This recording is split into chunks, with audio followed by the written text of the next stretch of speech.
Mas uma jornalista de esquerda, dessa vez Malu Gaspar, do jornal o Globo, resolveu falar algumas verdades sobre o escândalo da Previdência. Segundo Malu Gaspar, a esquerda brigou para manter descontos que levaram a fraudes no INSS. Ela escreveu o artigo no jornal o Globo, do qual ela é colunista, mas também falou sobre o assunto num programa da Globo News. O que acontece? Essa regulamentação inicial era uma medida provisória chamada MP 871, que foi apresentada pelo governo Jair Bolsonaro, que era uma MP bem grande. Ela não dizia respeito só aos descontos das aposentadorias, né? Ela era uma MP que visava várias medidas para controlar fraudes e corrupção no INSS. E lá no meio ela falava dessa questão dos descontos que eram feitos na folha dos aposentados, que já eram alvo de muitas denúncias de fraude. E eles previam ali, todo mundo que tiver o seu desconto feito na folha para pagar uma entidade associativa, tem que revalidar esse desconto ano a ano. Então o aposentado tinha que ir lá e dizer, olha, eu não confirmo, continuo filiado, quero esse desconto. E a esquerda fez uma força-tarefa, nesse caso, para colocar emendas que acabassem com a revalidação, com a necessidade de revalidação, ou ampliassem o prazo para essa revalidação passar a ser obrigatória.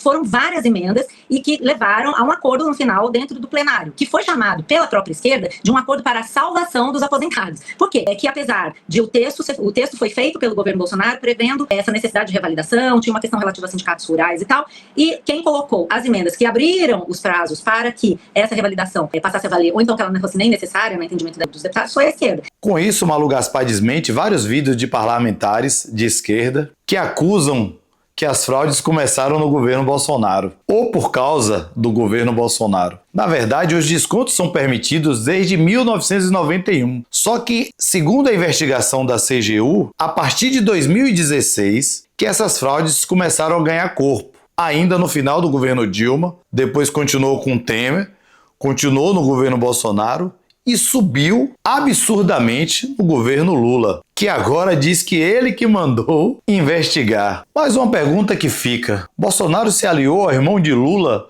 para beneficiar sindicatos? E outra pergunta: se foi no governo Bolsonaro e com o apoio dele que a fraude começou, por que os parlamentares de esquerda não assinam a CPI?